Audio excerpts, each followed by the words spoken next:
Well, Brooke, back in the day, so I'm talking about the 80s and 90s primarily, the C-9 was the only domestic airframe that did aerovac.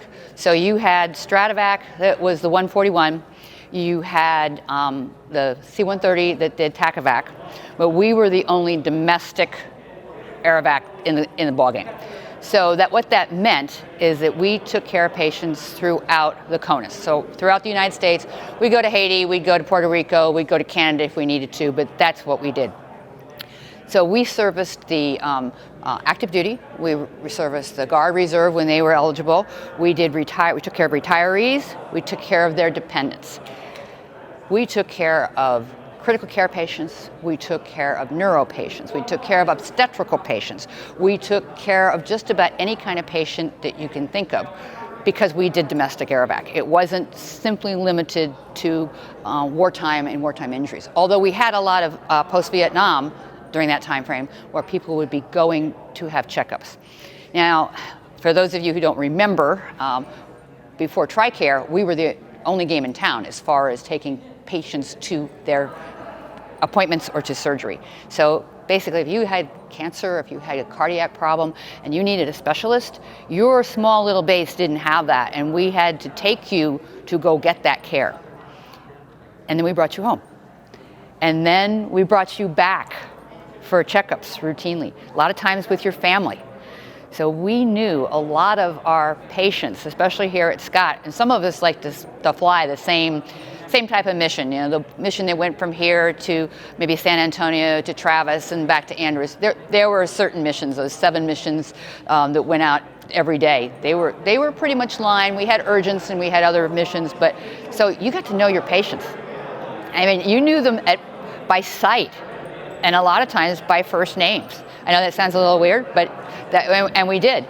And it was just so great to be able to see that person that you took that was very, very ill now come back and make a full recovery. Sometimes the story wasn't as great, but we were also there to help them. And as you heard me say earlier during the program, Father Rowe was there on the flight line in the morning, and he just comforted people. It was wonderful. So it was a very rewarding mission. Now, it was not easy. It was long days and a lot of times long nights, but it was worth it. Yeah, I mean, it was truly when you look at the active duty and the reserve unit here at Scott. Pilots, flight mechs, nurses, you know, we didn't always have critical care teams. You know, we had medical attendants. We all worked as one group. There was no differentiation, you know, it's like, oh, they're in this unit, there. No, we all worked together, and you would have to look at our patches to tell, you know, what unit we actually belonged to. But yeah, it was a wonderful mission. That's why I stuck with it for so long. So I actually flew from 83 to 2003, 3 years off to fly the 141, but came back to Scott to do the 9 mission. And it really evolved, and it's interesting to see how it evolved, and it has evolved for so much better. But there's so many, and I would be remiss in making one better than the other. There were challenges, as I said. You know, it was not uncommon to have a cardiac event with a patient in flight. It was not uncommon to have a neurological or seizure. That's probably the event we experienced most with patients. And again, we all worked together. I mean, something like that happened and you had to communicate with the pilot, you had to get down quick. You know, it wasn't the same type of communication that we have today. You know, you didn't have that same type. It was like you had to get on the radio and you had to call in and you had to patch in, and it was an amazing mission with amazing crews. So I can't single out one mission. I will say, though, the hardest thing to do was to put that lady to bed. And it was difficult with the 73rd because as reservists, you could fly every day of the week. You would sign up for a mission and you could fly. And then now I have people that have to come in on a Wednesday night to do a local because an airframe from another base is coming in to do aerovac trainers, or we have to fly on the weekends. It was tough, but they managed through it and they did well. And you can see today they're still doing aerovac strong in the 932 and the 375th. So we prevail with much improvement over the years, and all of our equipment, all of our processes, and it will continue to improve as we go down the road. It's a legacy, and it's going to build. So you got to put all those in because the Navy had aircraft, C-9 commanders before we did, before the Air Force. So, and well, just a lot of fond memories on my first landing on a mission. I was flying with the instructor, and he said, when we landed, he said, well, that was okay, but it wasn't the best landing. I said, you'll notice that there's an ambulance following us. I said, really? I didn't think it was that bad. He goes, no, there's an ambulance following us. If you look over there, there's another ambulance over there and a fire truck. And I started, oh my gosh, what's going on? And he says, then they all started laughing because it followed all the aerovac airplanes. Whenever you landed, you had a fire truck and you had a police car and other flashing lights following you around until you got into the area where you opened it up and took the patients and put the patients out.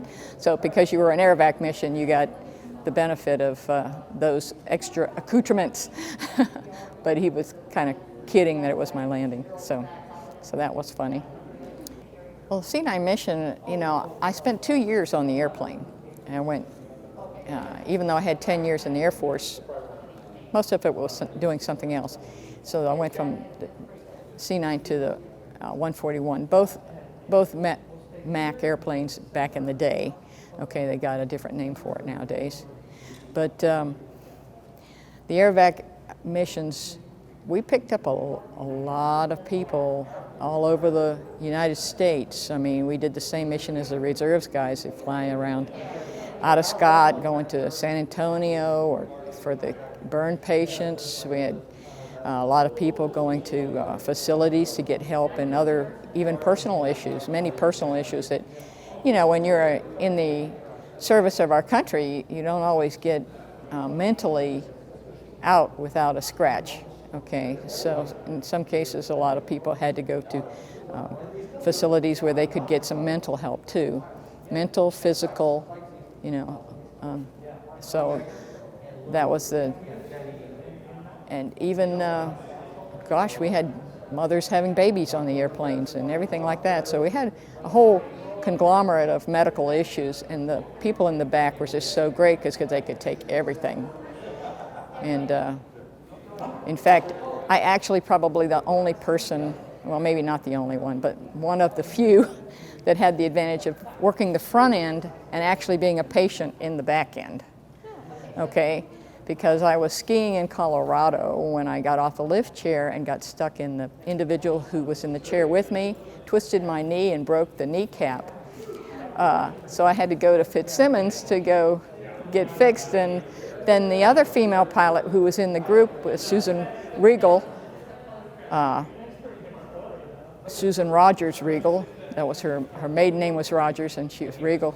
And then she came to pick me up. So I was in the back as a patient when she picked me up and took me back to Scott. So that was another fond memory. Okay. Yeah, I'm Samuel C. Mahaney. Folks call me Bo. A lot of folks in the squadron called me Hoffa back in those days. I was the operations officer. I flew as an aircraft commander, gave a lot of check rides, those kind of things. So in that regard, I was also known as Santa Claus. So, I've got a lot of great memories in the plane. I think, just flying all the 3-day missions, leaving early, getting back late on that third day, pretty much exhausted, and then going back in the next day to be ops officer all again. I kind of like the flying part better than the ops officer piece, I'll just put it that way. As far as tremendous memories, a lot of great opportunities to fly and train overseas into places like Alaska, Europe, into the Pacific. A lot of great opportunities there. But I think my best memory is the time that we flew in to Wright-Patterson and we picked up a young child.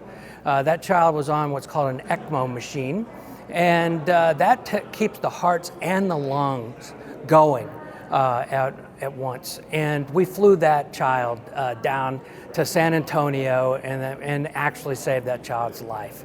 That's the one I remember the most because I got a soft spot for little kids and puppy dogs.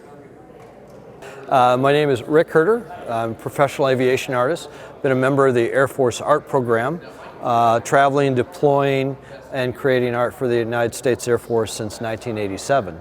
The painting behind me is entitled 666 Comes Home, and it's of the McDonnell Douglas United States Air Force C-9 aerovac medical aircraft that was based here at Scott for many, many years, since I believe 1968 onward until the retirement of the airplane. And what we have in the painting is the aircraft 932 is a tail number on that, and it's arriving home after a long day of flying missions. Sometimes these crews would land and have 8 different stops during a day, 16-hour days. They'd leave sometimes well before first light in the morning and then come back well into the evening after the sun was down.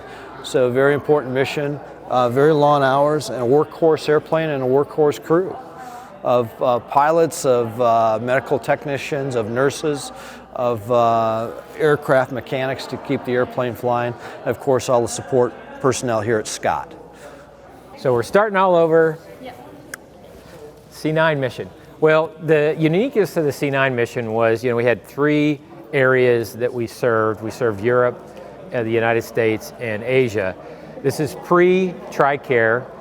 So if you had to see a specialist, if you had to have surgery, there was no other way to access that care, but if it wasn't for the C-9, regionally.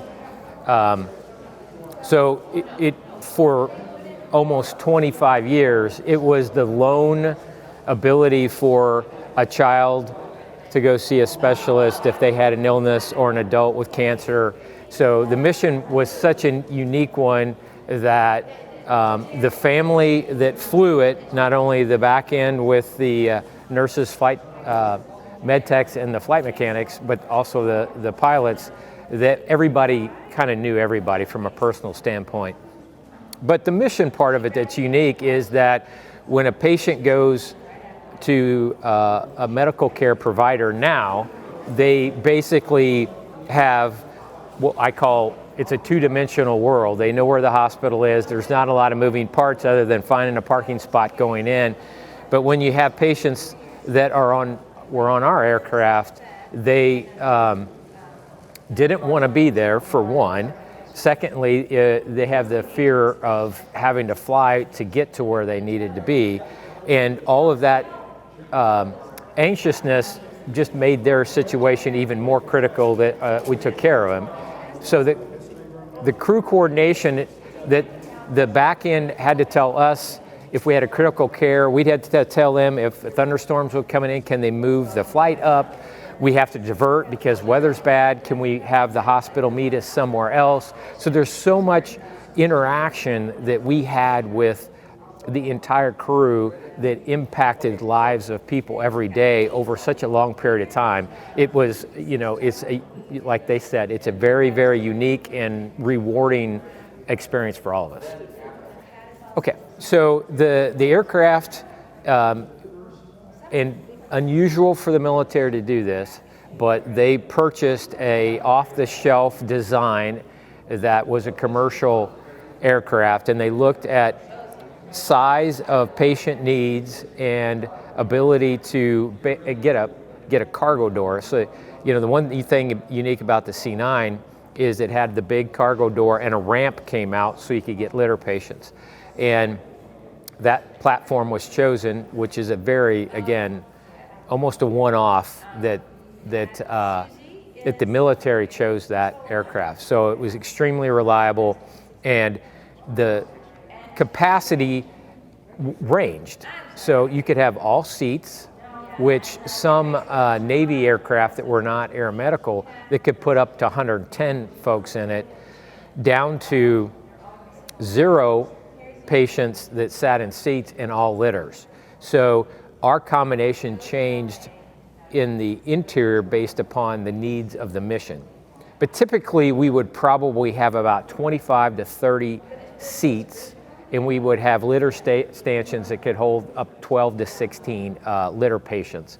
And then if you had a burn patient that you had to have extra equipment, that again took up a lot more space. But it took maybe an hour or two for the mechanics to reconfigure an airplane so that we could uniquely carry these patients. And the other part of that is the engines were in the back, so the noise level up front where the patients was less than some that are over wing. So all of that went into making that probably, it was by far, its mission reliability rate was in the 98th percentile over the entire life of the aircraft, and any other weapon system in the military is low 80s. So it's in its league of its own. Yeah, so my story is a little unique in that I got selected to go in the aircraft. I trained at pilot training, but in pilot training, I injured my back. So I had to go get surgery at one of those hospitals down in Keesler Air Force Base. And my first ever stepping on that airplane was as a litter patient flying back from Keesler back to Scott Air Force Base. So from that perspective, that's how I started my journey of that aircraft, was as a patient and not as a pilot.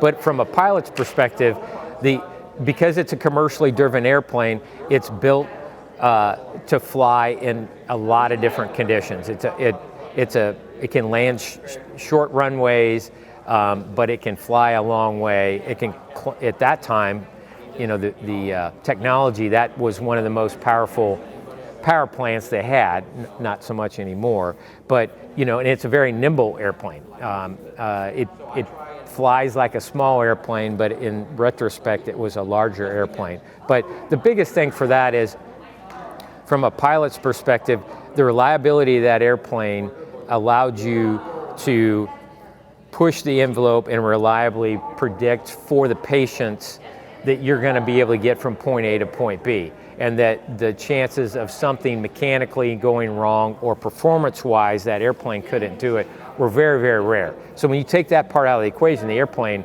is so important to the overall success of the mission. Well, I think the first one was that my first one was a patient. There's lots of stories. The people stories, we as crew and as the support side, there was a group of retired, they were retired military and retired military spouses out at Buckley Air National Guard Base in Denver, and we call it the hot dog run. So the painting represents a mission that was called the 666, and it started its first leg at Buckley, and it would come back through there and go back through Buckley.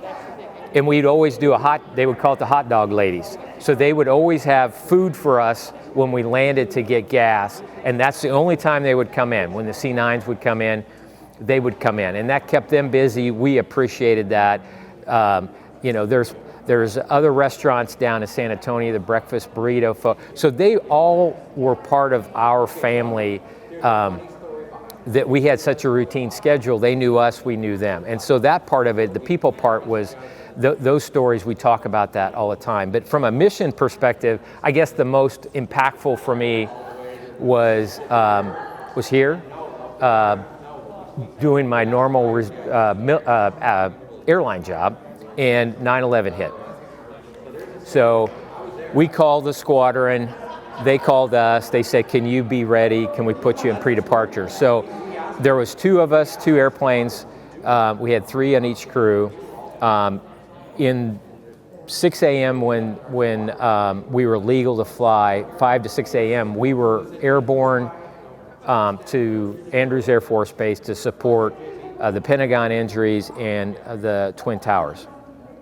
So when we took off, the FAA only, other than fighter support, which was over the White House, we were the only aircraft allowed in the air of the entire United States, was 2 DC-9 aerovacs.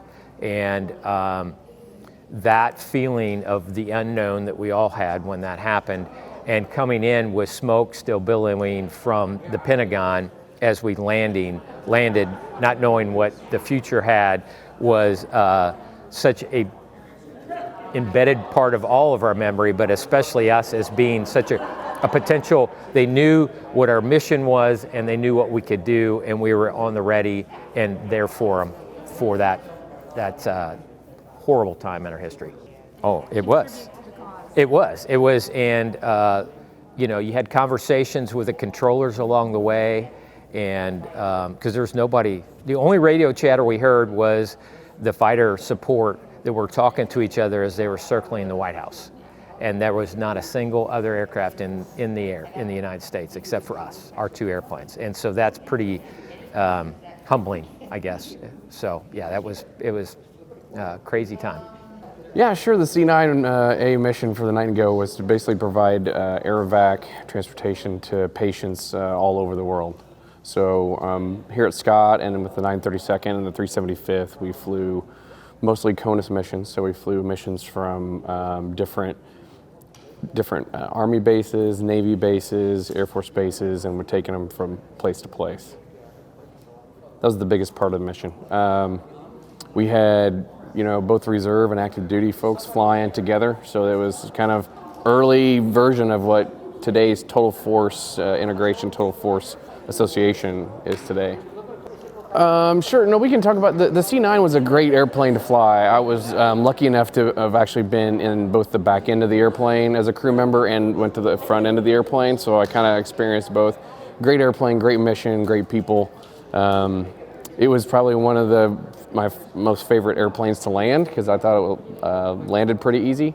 But overall, it was just a great experience.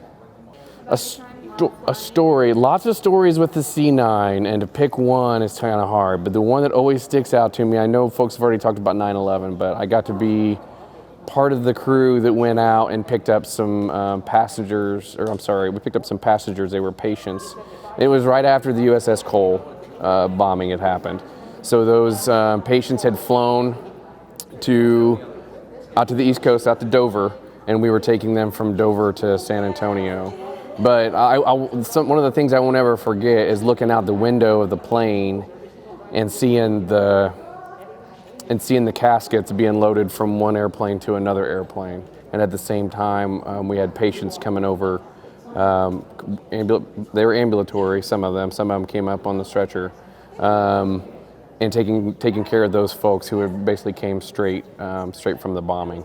I don't know, I'll never forget looking out the window and seeing those caskets and knowing, and then when those patients got on there, seeing the team come together and getting them where they needed to go, it was really quite an honor. So one of those things I won't ever forget.